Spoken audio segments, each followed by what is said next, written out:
vous allez bien. Moi, je vais super bien. Bienvenue dans cette nouvelle édition de votre rendez-vous hebdomadaire Ndamba Actu. Cette émission web qui traite et vous informe de l'actualité du football camerounais. Aujourd'hui, on se retrouve pour les résumés des matchs de la 3e journée. Mais avant, j'aimerais vous inviter à vous abonner à nos différentes pages, notamment Facebook et YouTube Ndamba Actu, de liker les vidéos qui sont postées et surtout d'activer votre cloche de notification pour être informé lorsque nous mettons une nouvelle vidéo en ligne. Pour cette 3e journée, on a eu droit à un choc de leaders au stade annexe B d'Olembe. Le Canon sportif, leader de la poule A et premier du championnat jusqu'ici, a affronté le stade Renard de Melanque. La rencontre s'est soldée sur un score de 2-1 et c'est Gérard Bayegué qui a ouvert le score à la 29e minute de jeu en faveur du Canon sportif. Et après plusieurs tentatives, Eyango Priso va à son tour briser le verrou installé par les joueurs du stade Renard à la 81e minute de jeu en inscrivant le deuxième but du Canon sportif de Yaoundé. Stade Renard va réduire la marque dans les dernières minutes de jeu mais n'arrivera pas à inscrire le but égalisateur.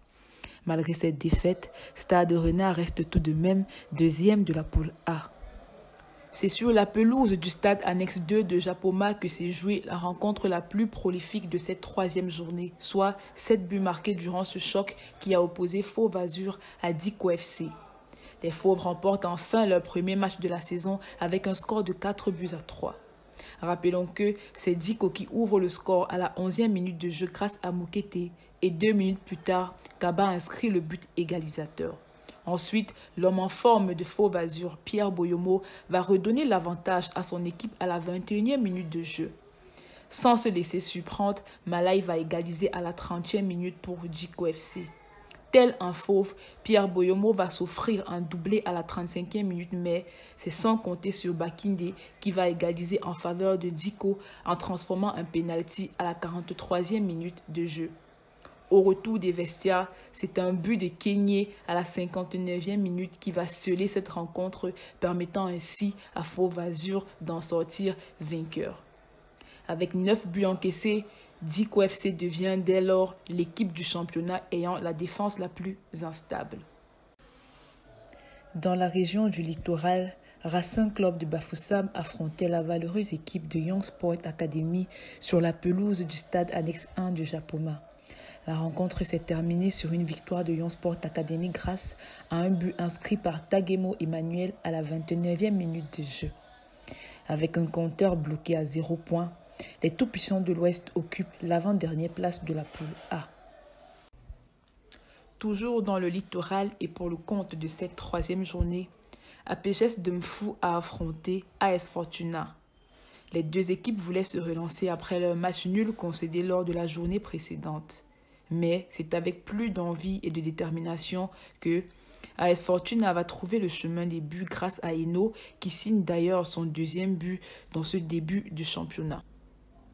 Après 2 défaites d'affilée, Panthère Djundé et TKC voulaient se relancer dans ce championnat, mais c'est l'équipe de Panthère Djundé qui en a eu plus envie car c'est elle qui remporte la rencontre en inscrivant l'unique but de la partie.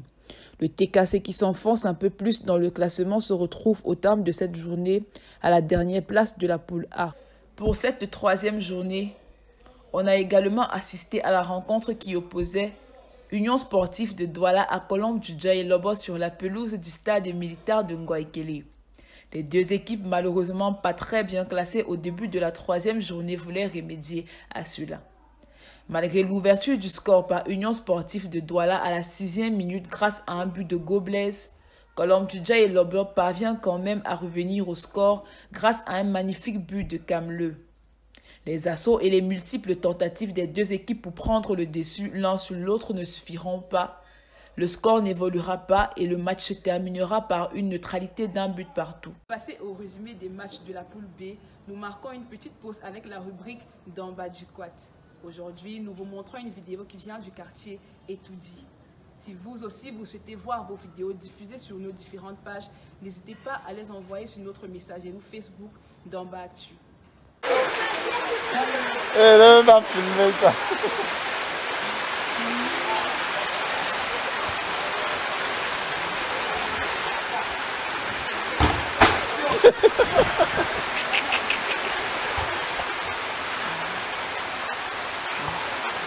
Oh,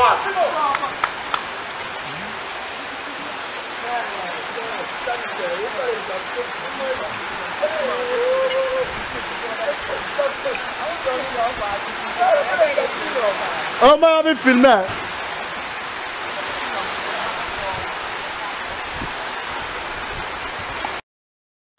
La troisième journée de la poule B a débuté avec le match qui a opposé Football Club de Baham à New Star de Douala. Après sa défaite lors de la journée précédente, Football Club de Baham devait se rassurer face à New Star, toujours à la recherche de ses 3 premiers points dans ce championnat. On a malheureusement assisté à un match très fermé qui s'est finalement soldé sur un score d'1 but partout.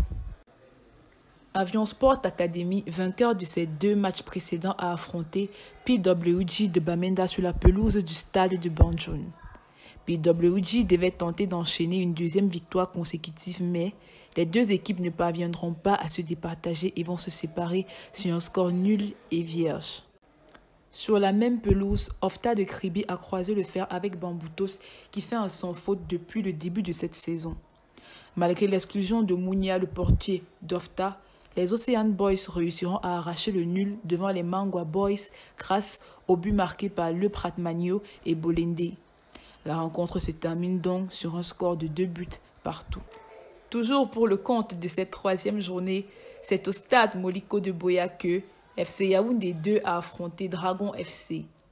Étant l'une des meilleures équipes en termes de production de jeu dans ce championnat, c'est sans surprise que Yafoot va prendre ses 3 premiers points de la saison. En effet, c'est à la seconde mi-temps que les joueurs de FC Yaoundé 2 vont prendre l'avantage et doubler la mise respectivement à la 53e et à la 58e minute de jeu. La réduction du score à la 70e minute par Dragon FC ne changera pas l'issue de cette rencontre qui s'achèvera sur un score de 2 buts à 1, permettant ainsi à Yafoot de se relancer dans cette saison de MTN Elite One. Dans l'autre rencontre décalée de la même poule, UMS de Loum affrontait Eding Sport Academy sur la pelouse du stade Moliko de Bouya. En effet, UMS de Loum a tenté de renverser l'ogre de la Léké qui fait un sans faute depuis le début de cette compétition. On va dire que le match était très fermé jusqu'au début de la 2e période lorsque le coach Bonaventure Djonkep fait entrer en jeu son fils Harrison Djonkep qui va offrir à la 62e minute de jeu une passe décisive de but à Emmanuel Chamdjou. Puis, 5 minutes plus tard, sur une magnifique action technique, le jeune Harrison se chargera lui-même d'inscrire le 2e but d'Eding Sport Academy. À la 94e minute de jeu, UMS va réduire le score, mais cela ne changera rien à l'issue de cette rencontre qui permet à Eding Sport Academy de se maintenir à la tête de la poule B. Pour cette fin de 3e journée de MTN Elite One, c'est au stade du centenaire de Limbe que Coton Sport, qui peine à prendre ses marques dans ce début de championnat, a affronté Renaissance de Ngoumou. Les cotonculteurs ont ouvert le score à la 12e minute de jeu grâce à un but de Camilou, mais les poulains de Jean-Claude Bitomo, sans se laisser distraire, vont revenir au score grâce à un but inscrit par Boris Kana à la 63e minute de jeu.